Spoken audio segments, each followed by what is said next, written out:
So far, it did actually move better sa last week's 190. May couple of changes lang akong ginawa. So, di ba, for the past ilang weeks na, yung descent ko pinapabilis ko. So, feeling ko, hindi ko dapat siya ginagawa. I don't know. Since wala naman akong problem sa dip ngayon. So, kung napansin mo, controlled na ulit siya katulad nung squat ko before. Pero hindi naman ganun kaba tempo.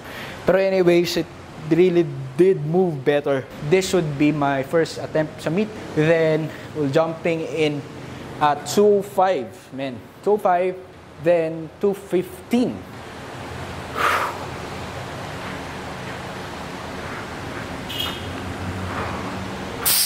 Still, it did move better pa rin. Let's see. 215, 10 kg jump.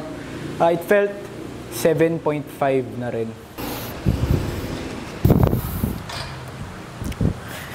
Come on!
Damn, son.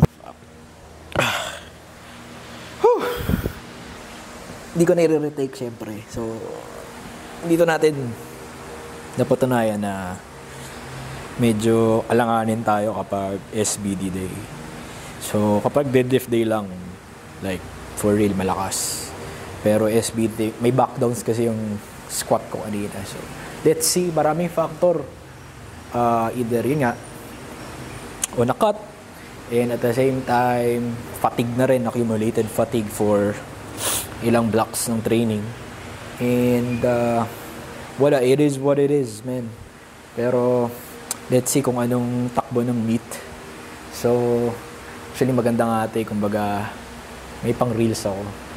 Like, di ko nagbuhat yung 250 sa training, pero sa meet, bubuhatin ko siya. Pero, well, it is what it is, man. Backdowns na lang, bawi na lang tayo ng backdowns. Meron tayong 215 ata. I don't know kung ibababa ko siya ng 210 kasi fatigue talaga siya, naramdaman ko siya dito. Yung normal na sakit ko pag deadlift, pag yung like fatigue talaga, bumibigay yung adductors ko, yung dito. Tsaka yung quads.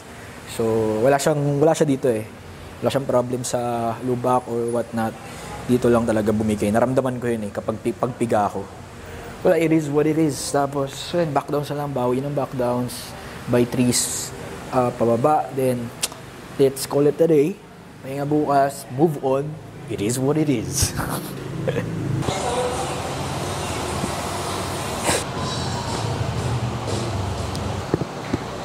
Start. Rest. Rock. Start. Rest. Rock. Start.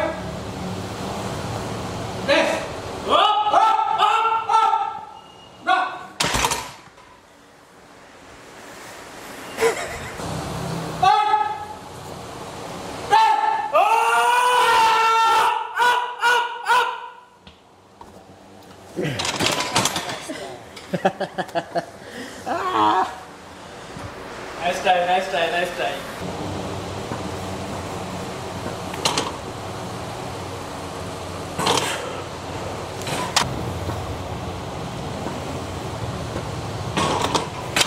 7 days out tayo, mga Jong. So, discuss ko lang yung mga nangyari for the past weeks. Hindi na kami nag-proceed sa 220, so 215, last heavy squat. Then, bench, na-fail ko yung 116. Pero, I must say, nandun na ako sa range na confident na ako sa 110. So, parang, hopefully, maging normal day si 110 sa akin. And kasi nag-jump ako noon from 107 to 112. Although grind yung 112, pero ramdam ko mataas ang confidence level ko. 116, strength is not there yet. Actually, I was planning to hit 120 on that day, pero hindi talaga umubra. Pag pala mag-bench is yung deadlift, last pull 253, hindi ko nakakuha. Fatigue na. Dumating sa point, quads ko medyo hirap na. Saka yung adductors, kinat na din namin yung back down kasi halos din na ako makapull, so sobrang fatigue na niya. Then, let's see kung anong mangyayari. By the way, lowest weight ko kanina umaga, hindi ko na video na naman. Back-to-back lowest. Kahapon, 76.5 ba yun? 0.4? Parang gano'n. Kanina, 76.2. Pero yung 76.2 na yun, paggising ko, hindi pa ako dumudumi. So, malamang sa malamang niya, nandun na tayo sa under 76 or 76 flat. Which is good thing. Hindi tayo mahihirapan magbawas pa in terms of, pag nag-gut cut, water cut na tayo.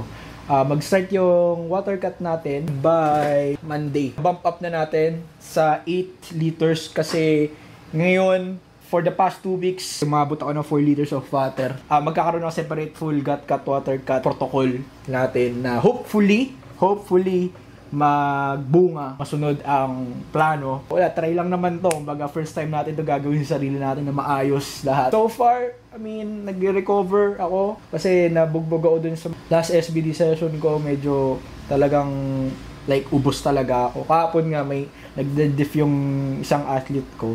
Tinaray ko mag-pull lang ng slack. Sumasakit pa rin. May sore pa rin yun dito. So ibig sabihin, nasa recovery process pa yung lower body ko. Pero bench, walang problema. I can bench every day. Walang problema yan. Hopefully, maging maayos yung takbo ng meet. Again, the goal for this upcoming meet is to qualify at least. Then, because I'm actually planning, sabihin ko na ngayon, na after this meet, mag-run ako ng at least lean bulking stage for 3 blocks, which is i-discuss ko after ng meet kung ano yung plano ko. So, ayun, kung hindi man mag-qualify kayo, kuwari, fucked up situation kasi mag-water cut, gut cut kayo. So, may chance talagang manghihina tayo sa meet. Pero hopefully, mabalik natin yung strength natin after mag-weigh-in. So, yun lang, man. Hopefully, sana lahat ng mga mag-meet ngayon is maayos. Wala sanang mabab out. And hopefully, mga athletes ko is maging maayos din yung meet this April 11 to 13.